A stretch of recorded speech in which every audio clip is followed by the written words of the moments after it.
out from the spinal cord through intervertebral foramina. Then it divides into two rami. One is called posterior rami and another one is anterior rami. So this anterior ramus and posterior ramus are the divisions of the spinal nerve. The anterior ramus is mainly supplies to the anterior part of the body, and posterior ramus is supplies to the posterior part of the body generally. The anterior root is and posterior root is the portion of beginning part of the root level. So the roots, the anterior and posterior nerve roots are the nerves of the sensory and the motor impulses transmits through this. So the anterior root is motor impulses transmits. The posterior root is sensory information. The sensory impulses are transmits from the peripheral to the center. This anterior root transmits the impulses from the spinal cord to the peripheral. So these two roots are united to form as a spinal nerve on the both sides, right and left side, and that becomes as a one pair. So similar like that, from above to the down, that will be divided as of the portion of the spinal rami, that is anterior rami and the posterior rami. So by looking at this figure, you can see the clear pictures of the spinal roots and spinal nerve and rami, that is anterior and posterior rami. And also there is a communications of the rami that is usually related to the sympathetic trunk ganglion. That is also will be a communications of rami, and that forms sympathetic trunk ganglion in a certain level. So now we can see this figure. So it makes a very clear of the ventral root and dorsal root. So these are particularly related in grey matter, that is H-shaped anterior horn and posterior horn and lateral horn. So this anterior horn is usually related to the motor nerves, and posterior horn is mainly related to the sensory nerves. They will be have located there, and the lateral grey column, that is mainly in related to the some regions, and that is the autonomic system. And in between the anterior and posterior nerve roots, there is a communication that is called as interneuron. So this side you can see the interneuron, that will be communication between the sensory, that is the posterior root, to the anterior root. So this the picture of just the spinal nerve roots and the cell bodies that will be present in the grey matter, that is the locations. Now you can see the different level, the different transmission of the impulses, that is sensory neuron to the center. Then there is have an interneuron that transmit to the same side, and also it will be communicated to the opposite side. Like that, there is an interneuron connection between different levels and also to the opposite level. So now we can see this is the things, the spinal nerve roots and spinal nerve, then anterior rami and posterior rami and sympathetic ganglia. So these are the clear picture of the level of spinal cord. So already known that the 31 pairs of spinal nerves, usually they are called a spinal segment. Cervical spinal nerves are 8, thoracic spinal nerves are 12 pairs, the lumbar spinal nerves are 5 pairs, sacral spinal nerves are 5 pairs, coccygeal 1 pair. So this is the spinal cord, the nerve roots that emerging the spinal nerve, their respective intervertebral foramina. So usually the spinal cord is ends at the L1 or L2 level. Now we'll come to the nerve plexus. What is the nerve plexus? The nerve plexus is nothing but a network of interweaving anterior rami of spinal nerves. The anterior rami of spinal nerves, the interweaving and network arrangement. So these nerve plexus on both sides, the right and left side of the body. These nerves, right and left side of the body. So these should be portions of that nerve plexus. Then again, these split into multiple named nerves. That means divisions. They split into multiple divisions and they distributed to the various part of the body structures. That is the distributions. Principally, there are 4 plexus.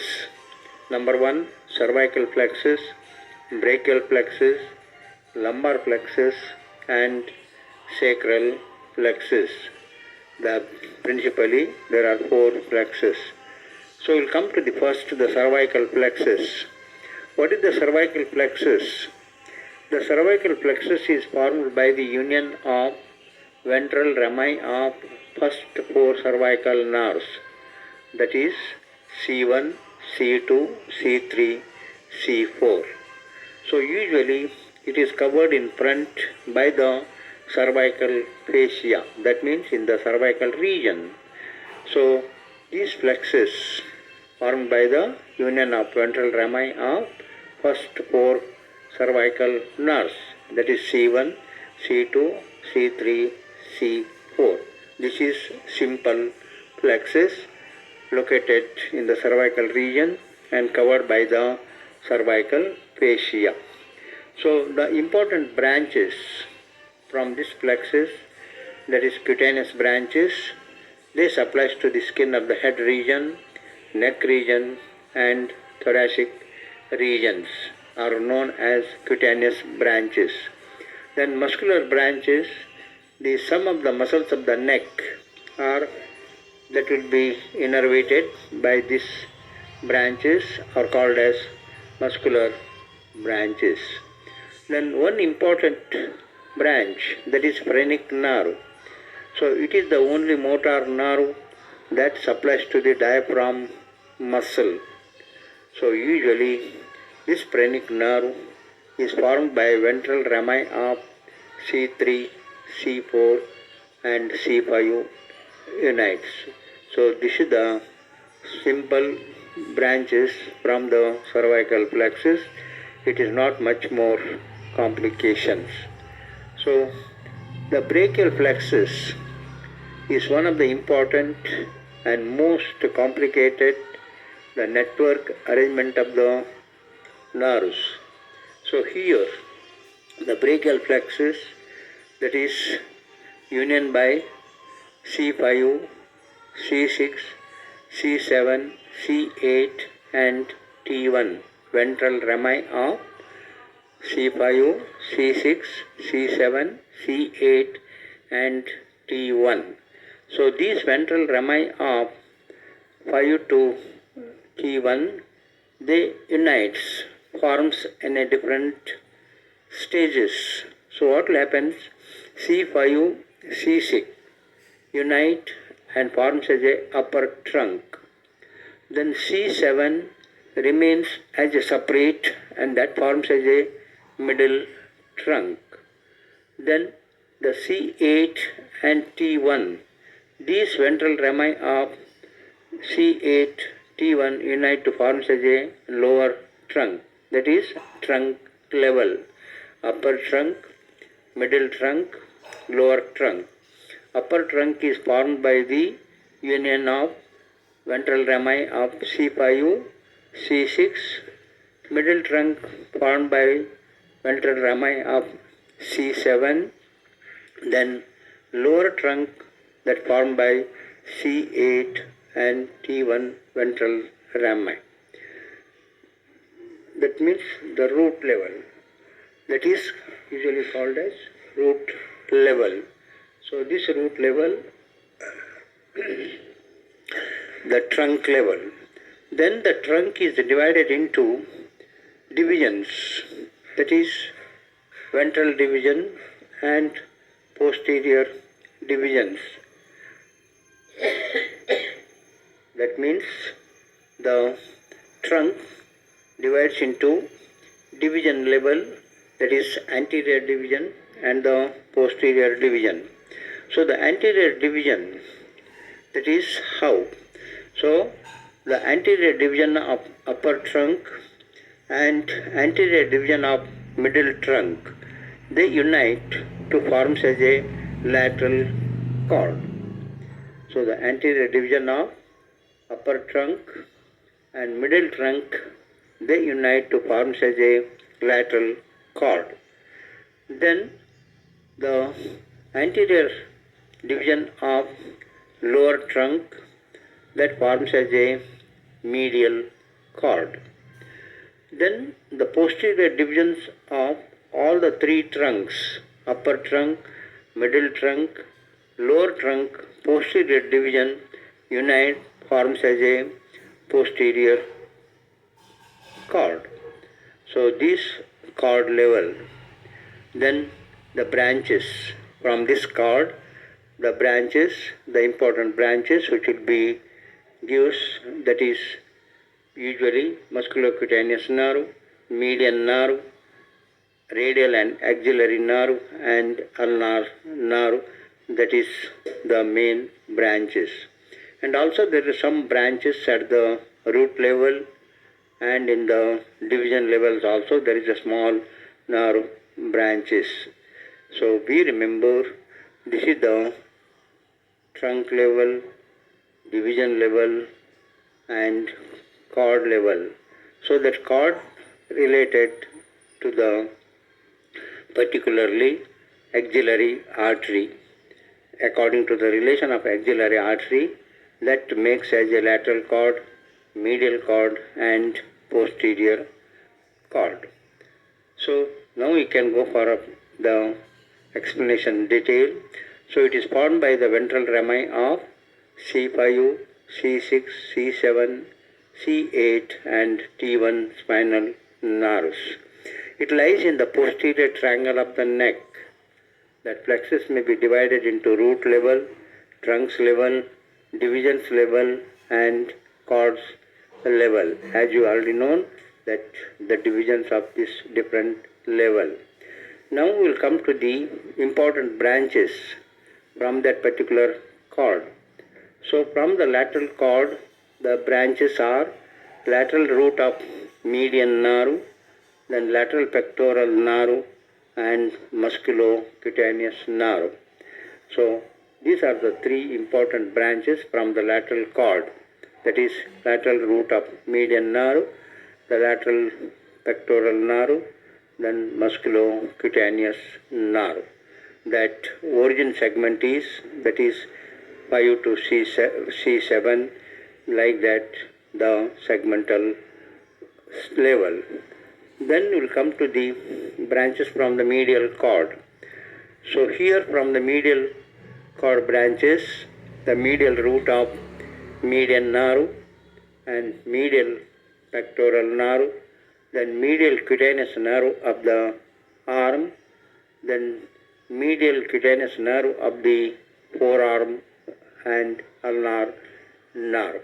Here the important is the ulnar nerve, that is main branch. Then medial cutaneous nerve of arm and forearm region, they will supply to the skin level, cutaneous level. Then medial pectoral nerve is supplied to the pectoral muscles. Then medial root of median nerve. The median nerve is usually formed by the medial root and the lateral root. So both roots are united to form as the median nerve. It is one of the important nerve portion. Then coming to the posterior cord. The posterior cord branches are the upper and lower subscapular nerves, thoracodorsal nerve, then axillary nerve and radial nerve. So particularly the axillary nerve, radial nerves are important branches from this posterior cord, and also the thoracodorsal nerve and upper and lower subscapular nerve. So these are the branches from the cord level and important portions. Just we can go for the identification with this figure. The important nerve, the axillary nerve. You can see it is axillary nerve that is branch from the posterior cord. This axillary nerve is